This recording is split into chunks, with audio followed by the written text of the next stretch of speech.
తెలిసినటువంటి ఇన్పుట్స్ ఇస్తాం. అవసరమైతే అందరూ జోలు పెట్టుకుని తిరగండి. గుంటూరు పట్టణ ప్రజలు డబ్బులు ఇస్తారు, 100 రూపాయలు 200 రూపాయలు బ్రిడ్జి కట్టడానికి. కానీ ఈ బ్రిడ్జి మటుకు ఎవరికి ఉపయోగం లేదు. ఈ పట్టాలు దాటడానికి మాత్రమే ఉపయోగపడుతుంది తప్పితే ఇది ప్రజలకు సత్సంబంధాలు నెలకొల్పేటువంటి బ్రిడ్జి కాదు. దీన్ని ఇమీడియట్ గా డిజైన్ చేయాలి. పక్కన ఉన్నటువంటి ఎవరైతే షాపులైన పోగొట్టుకున్నారో వాళ్ళు 3 డిమాండ్లు చేస్తున్నారు. ఒకటి, ఫెయిర్ కాంపెన్సేషన్. అంటే మాకు బాండ్లు గిన్నె వద్దు. బాండ్లు ఎవడు కొంటాడండి? ఈ రోజున 20,000 కొన్నారు, 3 లక్షలు ఉంది. బాండ్లు వద్దు, మాకు ఫెయిర్ కాంపెన్సేషన్. 2, రీహాబిలిటేషన్. 3, రీసెటిల్మెంట్. ఈ 3 ఇవ్వాలి వాళ్ళకి. మాకు అనుకున్న గుంటూరు పట్టణానికి ఇది 50 ఏళ్ళు కాదు, 70 ఏళ్ళ వరకు ఈ గుంటూరు పట్టణం నువ్వు తీసుకెళ్లి జనాలు లేని అమరావతిలో ఖర్చు పెడతావా? 10 లక్షల జనాభా, తాడికొండ, పెదకూరపాడు, గుంటూరు వెస్ట్, పచ్చిపాడు దానికి అనుసంధానం చేసే బ్రిడ్జి ఇది. గుంటూరు పొడవరికి, గుంటూరు తూర్పుకి అనుసంధానం చేసే బ్రిడ్జిని ఇన్నాళ్ళు పెండింగా. 10 మంది వర్కర్స్ ఉన్నారా ప్రమసాని?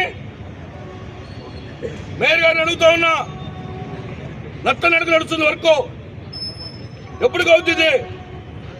ఎంతమంది ఆర్తనాదాలు, ఆటోల్లో చిక్కుపోయి ప్రాణాలు కోల్పోయినటువంటి ఎంతో మంది రోగులు చూశాను ఈ రోజున. ఇది ఒక దురదృష్టమైన సమయం గుంటూరు పట్టణానికి. అందుకని వైఎస్ఆర్సీపీ కాంగ్రెస్ పార్టీ జిల్లా అధ్యక్షులు అంబటి రాంబాబు గారి నాయకత్వంలో సోదరులు Tadikonda incharge deputy mayor Hanuma Vajrababu గారు, అట్లాగే సోదరులు నిమ్మకాయ రాజనారాయణ గారు, గులాం రసూల్ గారు సారథ్యంలో మేము ఒకటే చెప్తున్నాం. You please convey one urgent meeting. Chandrababu Naidu గారు, మీ మంత్రులు, మీ ఎమ్మెల్యేలు దాచుకోవడం తప్పితే ఈ ప్రజలకు కావాల్సిన చేయట్లా. నీకు చిత్తశుద్ధి ఉంటే 7 కాన్స్టిట్యున్సీ గెలిపించినటువంటి ప్రజలు ఇది తెలుగుదేశం పార్టీ గవర్నమెంట్.